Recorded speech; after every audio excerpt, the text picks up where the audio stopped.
A internet tem dado vozes para idiotas. A proliferação da bestialidade e da ignorância. Ele diz, né, com todas as letras, ele pode me corrigir se eu estiver errado, que a ideia dele não é questionar a ideia de um Jesus histórico, né, propriamente, mas o foco do Sabino seria avaliar o Jesus bíblico, né? Então ele faz essa distinção aí, tá? Então, para ele o Jesus bíblico não existiu, né? Do contrário, ele seria um cristão, né? Porque admitir que o Jesus bíblico existiu, do ponto de vista de Jesus ali... Puta que pariu! Essa foi a pior de todas as afirmações que eu ouvi. Admitir que Jesus existiu significa ser um cristão. Escute isso aí, escute isso, gente. Eu não vou ouvir essa merda sozinho. Escute. Que faz milagres, né? Que ressuscitou e tudo mais, é uma própria confissão de que ele é um cristão. Então ele não é cristão, obviamente ele vai questionar o Jesus conforme relatado ali nos evangelhos. Então, eu queria saber o seguinte, né? Se o Jesus bíblico... A afirmação é tão burra que mesmo quem não tem, veja, uma profissão de fé cristã, de alguma forma, para você ter uma ideia, não questiona a questão de Jesus. Porque a pessoa está envolvida dentro de uma cultura religiosa tão profunda, onde Jesus, Deus se tornou algo tão, seja dentro ou fora de instâncias religiosas. Deu para você entender? É pergunta de gente de escola bíblica dominical, mas o cara tem no canal dele historiador cristão. Puta que pariu. Ele foi inventado.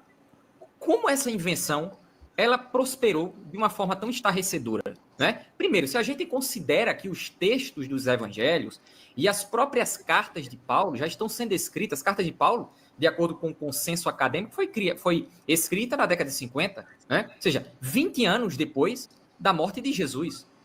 Né? Ou seja, é um tempo relativamente curto. Eu tive que responder o que o Sabino deveria ter respondido, hein? Quem quiser assiste esta live aí, o link tá aí. Depois vai lá e assista.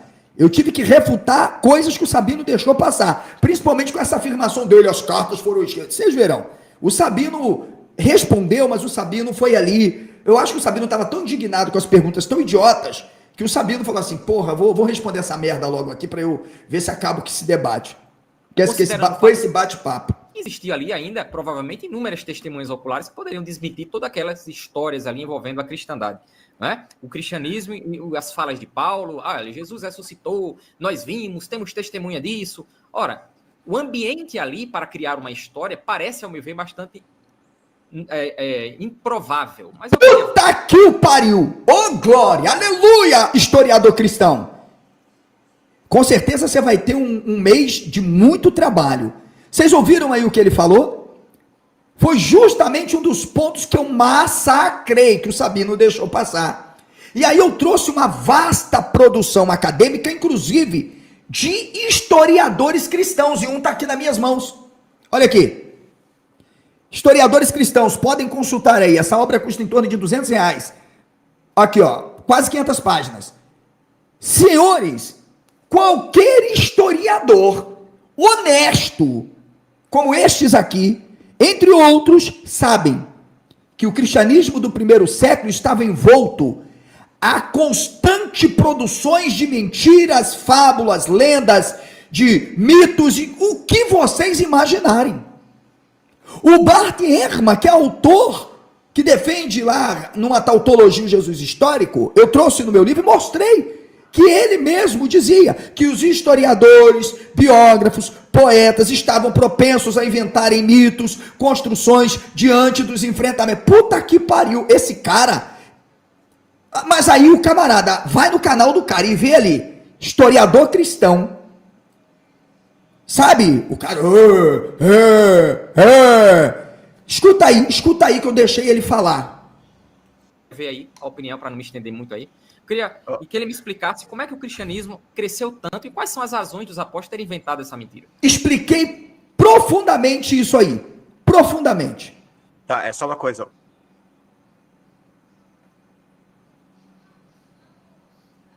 Mas Moisés não é defendido até hoje? É. Até os escritores neotestamentários defenderam. Até hoje os judeus também defendem Moisés. A mesma coisa são os cristãos. A construção lendária não depende do alavancamento da... Gente, eu vou parar por aqui.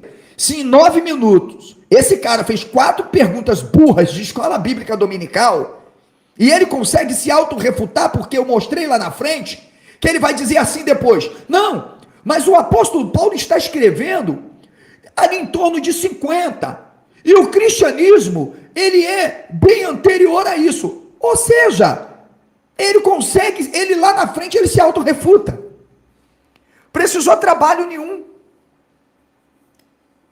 sabe, do mesmo ponto que ele acredita que Jesus, que o cristianismo tem a ver com Jesus, e eu tive que ensinar para ele que não tem nada a ver com Jesus, depois lá na frente ele vai dizer, não, mas Paulo, ele está escrevendo em X, e o cristianismo é muito anterior, claro que é, porque são cristianismos, cristianismos são fenômenos sociais e religiosos, advindos de diferentes crenças e escolas que se desenvolveram em períodos muito anteriores à dominação do Império Romano.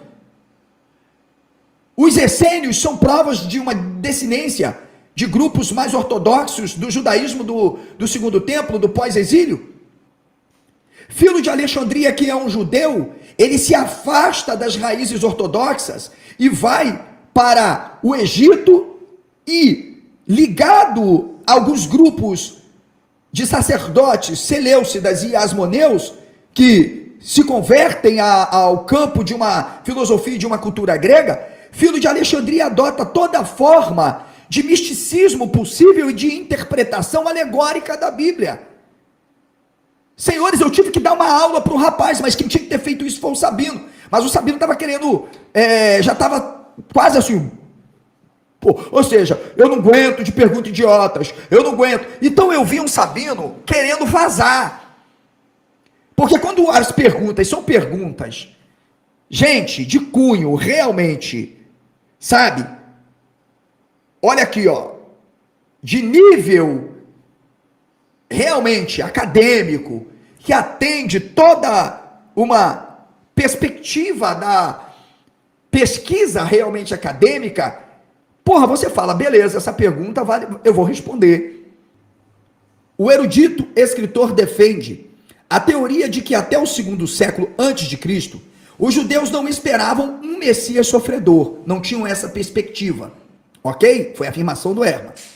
O que pode ser facilmente discutido e ponderado, ainda que diretamente o Messias davídico deveria ser o líder do povo, solucionando os problemas políticos e sociais. E quero dizer para o senhor historiador aí, que eu sou especialista em manuscritos do Mar Morto, e o senhor vai ter que provar essa merda que o senhor falou.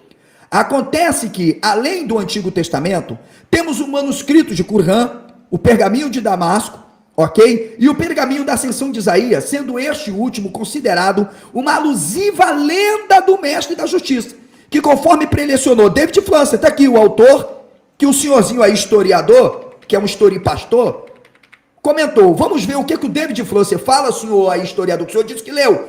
Então, de frente comigo, você vai mostrar que você leu. Você é historiador? Ok? O senhor assumiu publicamente a responsabilidade para falar merda? O autor de Ascensão e de Isaías não estava escrevendo abertamente uma história de sua própria época. E eu pergunto, como é que o senhor quer validar a existência de Jesus, os evangelhos, e ainda falar de fonte ocular, testemunhas ocular? Você não tem vergonha não, ô historiador?